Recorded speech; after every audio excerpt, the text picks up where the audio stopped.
नमस्कार। स्वागत है आपका प्रोफेशनल एस्ट्रोलॉजी पर। मैं यशास तिवारी आज आप सभी के सम्मुख उपस्थित हुआ हूँ चैत्र नवरात्रि 2024 के विषय में जानकारी को लेकर।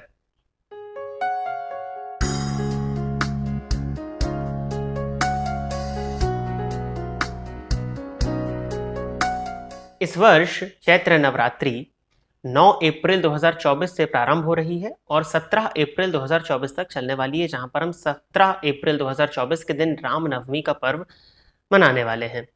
साथ ही साथ कलश स्थापना के मुहूर्त की यदि हम चर्चा करते हैं तो कलश स्थापना का जो मुहूर्त मिलेगा वो 9 अप्रैल को सुबह 5:55 से सुबह के 10:06 के बीच का मिलने जा रहा है।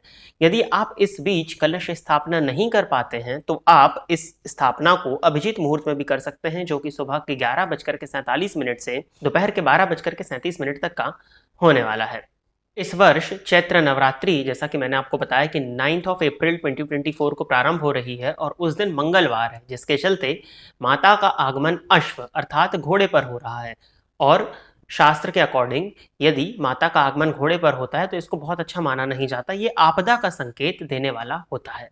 नवरात्रि के काल में मान्यता है कि माँ दुर्गा धरती पर ही विराजमान होती हैं और अपने भक्तों का कल्याण करती हैं। इस दौरान माता के भक्त 9 दिनों तक पूजा पाठ, उपासना और मंत्रोच्चार, हवन इत्यादि करते हैं।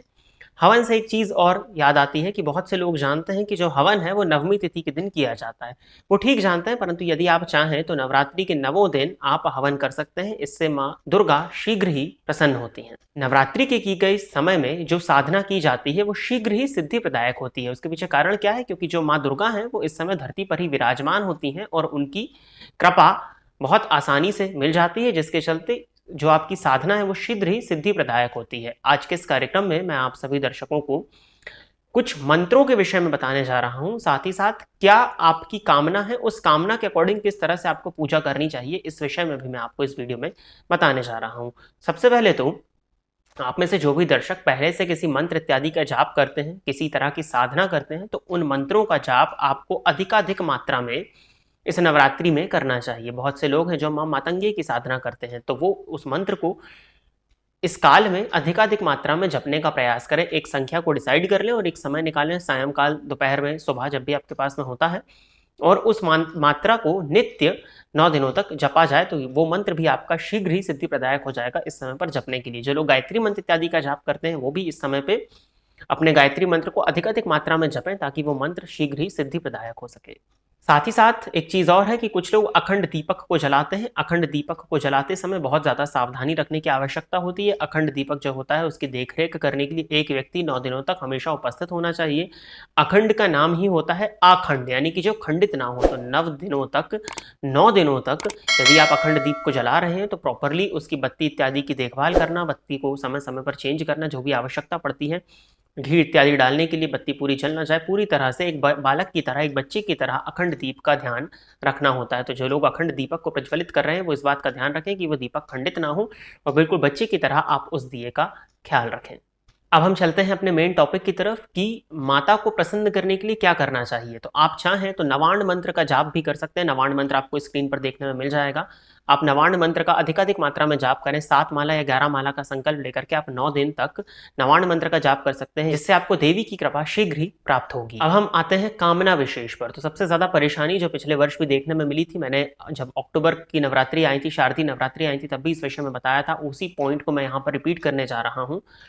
वो नवयुवक या नव युवतियां जिनका विवाह नहीं हो रहा है या विवाह में काफ़ी ज़्यादा परेशानी आ रही है, समय काफ़ी ज़्यादा बीत चुका है, जन्म कुंडली की स्थितियां विवाह को काफ़ी हद तक विलंबित कर रही हैं, दशाओं से विवाह के योग नहीं बन रहे हैं, तो आप सभी के लिए ये एक बहुत अच्छा अवसर है, जिस अवसर पर आप माँ से प्रार्थना कर सकते हैं, उनकी साधना कर सकते हैं, तपस्या कर सकते हैं और अपने एक सुखद दाम्पत्य जीवन की कामना कर सकते हैं या एक दाम्पत्य जीवन की शुरुआत की कामना कर सकते हैं। तो वो नवयुवक जिनका विवाह नहीं हुआ है वो स्क्रीन पर दिए गए मंत्र का नित्य 1 या 3 माला नवरात्रि के दिनों में जाप करें। संभव हो तो 3 माला जाप करें तो वो ज्यादा अच्छा होगा। पत्नी मनोरमाम देही मनोरथानुसारणीम तारणीम दुर्ग संसार सागरस्य कुलोद्भवाम, ये मंत्र दुर्गा सप्तशती का है, आपको स्क्रीन पर भी देखने में मिल जाएगा। साथ ही साथ वो युवतियां जिनका विवाह नहीं हो पा रहा है वो माँ कात्यायनी का मंत्र, कात्यायनी महामाये महायोगिन्यधीश्वरी, नंद गोप सुतम देवी पतित में कुरुते नमः। ये मंत्र भी आपको स्क्रीन में देखने में मिल जाएगा। इस मंत्र का युवतियां और जो मंत्र मैंने पहले बताया था उस मंत्र का युवक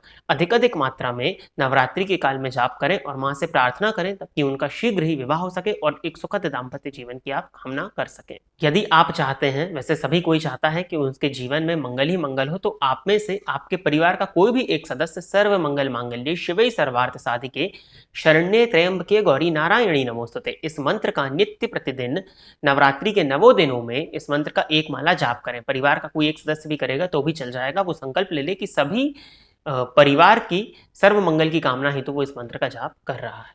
अब वो दर्शक जिनको सौभाग्य और आरोग्यता की कामना है, जिनको सौभाग्य की प्राप्ति चाहिए, रोग रिपु और ऋण से वो दूरी चाहते हैं, तो वो देहि सौभाग्यमारोग्यम देहि में परम सुखम रूपम देहि जयम देहि यशो देहि द्विषोजहि इस मंत्र का भी जाप कर सकते हैं। देहि सौभाग्यमारोग्यम देहि में परम सुखम रूपम देहि जयम देहि यशो देहि द्विषोजहि स्क्रीन पर दिया आ जाएगा। इस मंत्र का भी आप नवरात्रि के दिनों में 1 या 3 माला जाप कर सकते हैं ताकि आपको सौभाग्य और आरोग्यता की प्राप्ति हो सके। अब मेन इंपॉर्टेंट पॉइंट, हर कोई चाहता है कि माँ लक्ष्मी की कृपा उन पर हो, तो आप माँ लक्ष्मी की कृपा प्राप्ति के लिए स्क्रीन पर दिए गए मंत्र काम शोष्मिताम हिरण्य प्राकारा माद्राम ज्वलंतिम तृप्ताम तप्रंतीम पद्म स्थिताम पद्मवर्णाम त्वामी हो भविष्यम इस मंत्र का नवरात्रि में 1 या 3 माला जाप करें। आप चाहें तो श्री सूक्त का अधिकाधिक मात्रा में पाठ घी का दिया जला करके भी कर सकते हैं, जिससे माँ लक्ष्मी की कृपा आपको शीघ्र ही प्रदान हो जाएगी और जो भी धन से संबंधित परेशानियां आपके जीवन काल में आ रही थी वो इन उपायों को, इन मंत्रों के जाप करने से